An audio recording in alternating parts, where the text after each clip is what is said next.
Değerli basın mensupları, malumunuz olduğu üzere Türkiye 16 Nisan'da sandık başına gidecek. Anayasa değişikliğini oylamak üzere. Anayasa değişiklik teklifi mecliste 367 oyu bulamadığı için zorunlu olarak referanduma gidecek. Anayasa değişikliğinin gerek komisyonda gerekse Meclis Genel Kurulu'nda görüşüldüğü ve tartışıldığı esnada bazı gerginlikler yaşanmış. Görmek istemediğimiz manzaralar, görüntüler ortaya çıkmıştı. Anayasa değişikliğinin meclis safhası geride kaldı. Şimdi sıra millette, milletin söz söylemesinde.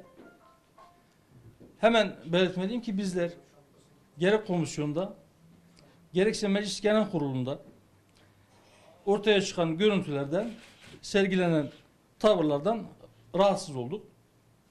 Şimdi aynı gerginliğin yeniden oluşturmaya çalışılmasını, halk oylaması esnasında da gerginlik oluşturulmasını doğru bulmadığımızı belirtmem gerekir. Herkes halkın tercihine saygı göstermeli. Hiç kimse kendisi gibi düşünmeyenleri hain olarak ilan etme hakkını kendinde görmemelidir. Evet diyenlerin de, hayır diyenlerin de kendilerine göre farklı farklı gerekçeleri olduğu ihtimali gözden uzak tutulmamalıdır.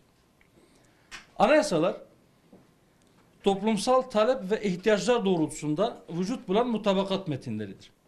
Bu durum en önemli hukuk ve siyaset belgesi olan anayasaların dayatmacı ve vesayetçi olmayan katılımcı bir anlayışla hazırlanmasını zorunlu kılmaktadır.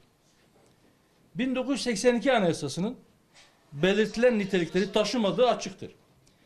Darbe zihniyetinin tüm olumsuzluklarını bünyesinde barındıran bu anayasa halen de her alanda var olan sorunları, var olan krizlerin ana sebebidir.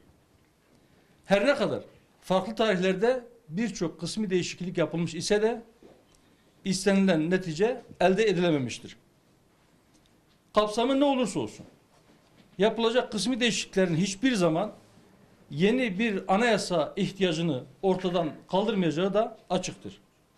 Yapılması gereken tümüyle yeni bir anayasadır. Milletin beklentisi ve talebi de bu yöndedir.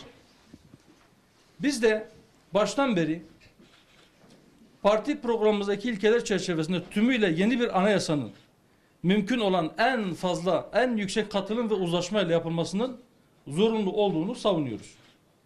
Ancak mevcut siyasal ve sosyal şartlar dikkate alındığında bunun en azından kısa vadede kolaylıkla gerçekleşmeyeceği de ortadadır. Bu sebeple kısmi değişiklikler için yapılacak çalışmaları da değerli buluyor, değişim ve dönüşümün niyet beyanı olarak görüyoruz.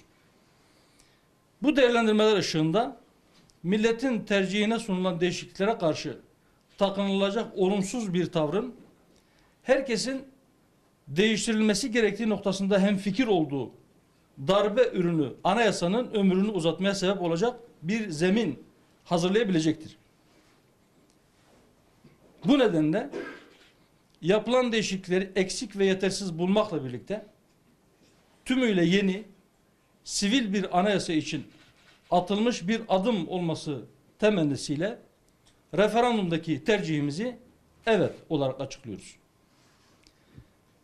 Darbe anayasası temel felsefesi ve kurumlarıyla varlığını koruyorken sadece hükümet sisteminin değişmesi şüphesiz ki her derde deva olmayacaktır.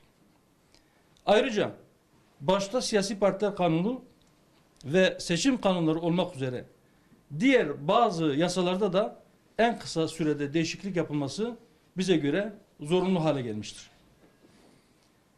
Referandum sürecinde yeni bir toplumsal kamplaşma ve çatışmaya zemin hazırlayacak tarzdaki tutumların halkımızın menfaatine olmadığını da belirterek tabanımıza, halkımıza ve tüm taraflara bu vesileyle kampanya sürecinde sağduyulu davranmaları çağrısında bulunuyoruz.